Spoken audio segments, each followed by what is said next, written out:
Chapitre 46. Il fut transfiguré. Le soir approchait, lorsque Jésus appela à lui 3 de ses disciples, Pierre, Jacques et Jean, et les conduisit à travers champs, par un sentier escarpé, sur le versant solitaire d'une montagne. Le Sauveur et ses disciples avaient passé la journée en enseignant au cours du voyage, et l'ascension ajoutait maintenant à leur état de fatigue. Le Christ venait de soulager bien des personnes accablées par des fardeaux moraux et physiques, et de communiquer le tressaillement de la vie à leurs corps affaiblis. Mais, revêtu de notre humanité, il partageait la fatigue des disciples. La lumière du soleil couchant s'attardait encore sur le sommet de la montagne, éclairant de ses rayons mourants le sentier qu'ils suivaient. Mais, peu à peu, la lumière quitta la colline, comme elle avait quitté la vallée, le soleil disparut à l'horizon, et les voyageurs solitaires se trouvèrent enveloppés dans les ténèbres de la nuit. Le sombre décor s'harmonisait avec la tristesse de leurs sentiments. Les disciples n'osent pas demander au Christ où il va et quel est son dessein. Souvent, il a passé des nuits entières en prière sur les montagnes. Celui qui a façonné les montagnes et les vallées se trouve à l'aise au sein de la nature et il jouit de son calme. Les disciples suivent les pas du Christ, se demandant toutefois pourquoi le Maître leur impose cette montée pénible alors qu'ils sont fatigués et que lui aussi a besoin de repos. Enfin, le Christ leur dit de ne pas aller plus loin. S'étant écarté quelque peu, l'homme de douleur répand ses supplications avec de grands cris et des larmes. Il demande la force de supporter l'épreuve en faveur de l'humanité. Il sent le besoin de saisir à nouveau la toute-puissance, seul moyen lui permettant de regarder l'avenir. Il exprime aussi ses désirs en faveur de ses disciples, demandant que leur foi ne défaille point à l'heure de la puissance des ténèbres.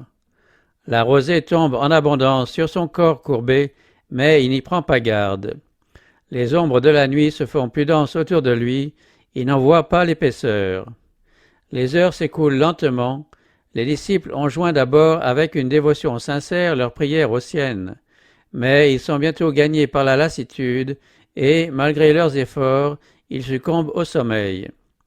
Jésus leur a parlé de ses souffrances, il les a menés avec lui pour les associer à ses prières. En ce moment même, il prie pour eux.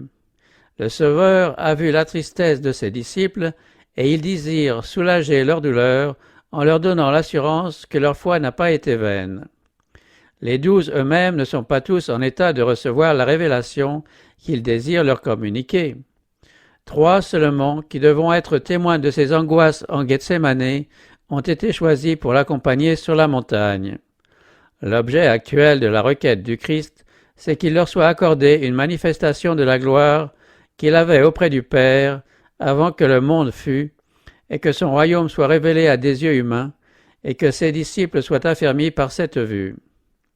Il demande qu'ils puissent assister à une manifestation de sa divinité qui les soutiendra à l'heure de son agonie suprême, en leur apportant la certitude qu'il est le Fils de Dieu, et que sa mort ignominieuse fait partie du plan de la rédemption. Sa prière est entendue. Tandis qu'il est agenouillé seul sur le sol rocailleux, les cieux tout à coup s'entr'ouvrent sur les portes d'or de la cité de Dieu. Une sainte splendeur enveloppe la montagne, illuminant le Sauveur. De l'intérieur, la divinité éclate à travers l'humanité et rejoint la gloire qui vient d'en haut. Le Christ prosterné se dresse soudain dans une majesté divine. L'agonie de son âme a cessé. Son visage resplendit maintenant comme le soleil, et ses vêtements ont la blancheur de la lumière. Les disciples sont réveillés et contemplent la gloire inondant la montagne. Saisis de crainte et d'étonnement, ils admirent la forme lumineuse de leur Maître. Quand leurs yeux se sont habitués à cette lumière surnaturelle, ils s'aperçoivent que Jésus n'est pas seul. 2 êtres célestes se trouvent là, s'entretenant d'une manière intime avec lui. C'est Moïse, qui autrefois parla avec Dieu au Sinaï, et c'est Élie, qui eut le privilège presque unique de ne pas passer par la mort. 15 siècles auparavant, sur le mont Pisga, Moïse avait contemplé le pays de la promesse. À cause du péché commis à Mériba, il ne lui fut pas donné d'y entrer. Il ne devait pas avoir la joie de conduire l'armée d'Israël dans l'héritage de ses pères. Son ardente supplication « Permets-moi, je te prie, de passer et de voir ce bon pays qui est au-delà du Jourdain, cette belle montagne et le Liban », se heurta à un refus. Ainsi fut déçue l'espérance qui, pendant 40 ans, avait illuminé les ténèbres du pèlerinage au désert. Un sépulcre dans le désert fut l'aboutissement de ces années de peine et de solitude. Mais celui qui, par la puissance qui agit en nous, peut faire infiniment au-delà de tout ce que nous demandons ou pensons, avait répondu, dans une certaine mesure, à la prière de son serviteur. Quoique Moïse ait souffert la mort, il ne resta pas dans le tombeau. Le Christ lui-même le rappela à la vie. Satan, le tentateur, avait réclamé le corps de Moïse en se prévalant de son péché. Mais Christ, le Sauveur, le fit sortir du sépulcre. Moïse paraissait maintenant sur la montagne de la Transfiguration comme un témoin de la victoire remportée par le Christ sur le péché et sur la mort. Il se tenait là comme le représentant de ceux qui sortiront du sépulcre lors de la résurrection des justes. Et Élie, qui avait été transporté au ciel sans voir la mort, y préfigurait ceux qui seront trouvés vivants sur la terre lors de la seconde venue du Christ et qui seront changés en un instant, en un clin d'œil, à la dernière trompette, quand ce corps corruptible revêtira l'incorruptibilité et quand ce corps mortel revêtira l'immortalité. Jésus était revêtu de la lumière céleste, tel qu'il apparaîtra une seconde fois, non plus pour ôter le péché, mais pour donner le salut à ceux qui l'attendent. Car il viendra dans la gloire de son Père avec les saints anges. Ainsi s'accomplissait la promesse du Sauveur aux disciples. Le futur royaume de gloire fut montré en miniature sur la montagne. Christ le roi, Moïse le représentant des saints ressuscités, Élie celui des saints transformés. Les disciples ne comprennent pas encore le tableau. Ils sont pourtant heureux de voir que leur maître, si patient, si doux et si humble, qui a erré çà et là comme un pauvre étranger, est honoré par les élus du ciel. Ils pensent qu'Élie est venu pour annoncer le règne du Messie et que le royaume du Christ va être établi sur la terre. Ils sont prêts à bannir pour toujours le souvenir de leurs craintes et de leurs déceptions. Ils désirent rester là où la gloire de Dieu se manifesta. Pierre s'écrie « Seigneur, il est bon que nous soyons ici.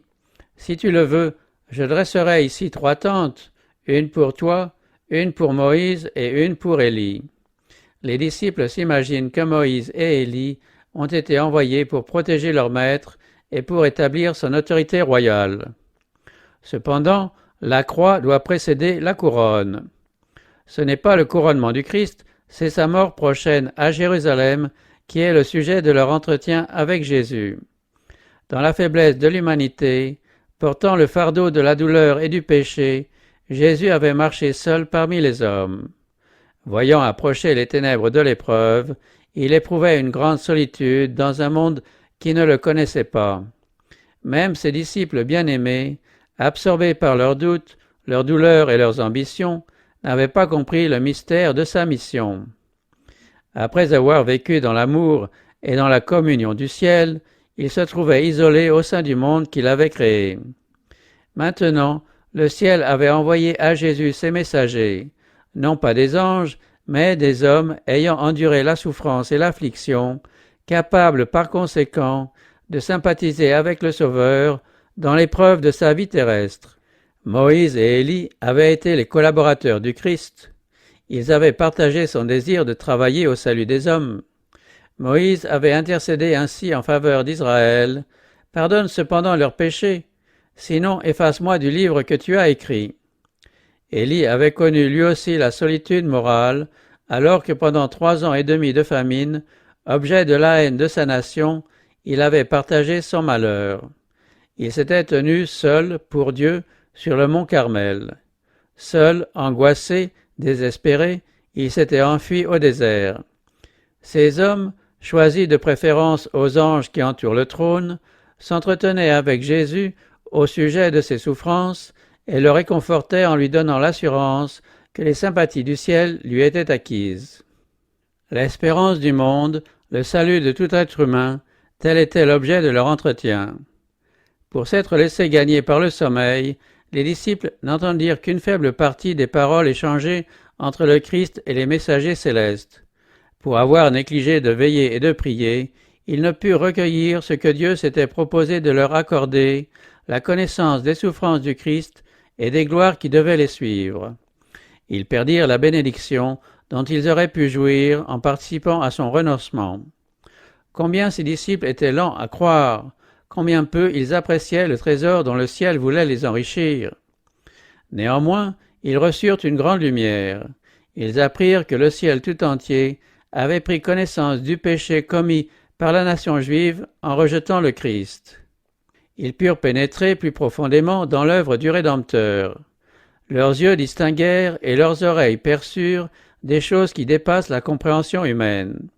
Ils virent sa majesté de leurs propres yeux, et ils furent assurés que Jésus était vraiment le Messie, reconnu par l'univers céleste, et à qui patriarches et prophètes avaient rendu témoignage. Alors qu'ils considéraient encore la scène se déroulant sur la montagne, une nuée lumineuse les couvrit, et voici de la nuée sortit une voix qui disait « Celui-ci est mon Fils bien-aimé, objet de mon affection, écoutez-le. » Ayant contemplé la nuée de gloire, plus lumineuse que celle qui précédait les tribus d'Israël au désert, ayant ouï la voix de Dieu d'une majesté si redoutable qu'elle faisait trembler la montagne, les disciples tombèrent le visage contre terre. Ils restèrent ainsi prosternés, le visage couvert, jusqu'à ce que Jésus s'approcha, les toucha, dissipant leur crainte de sa voix bien connue, « Levez-vous, soyez sans crainte. » Ils osèrent alors lever les yeux et virent que la gloire céleste s'était évanouie. Moïse et Élie avaient disparu, ils se trouvaient sur la montagne, seuls avec Jésus.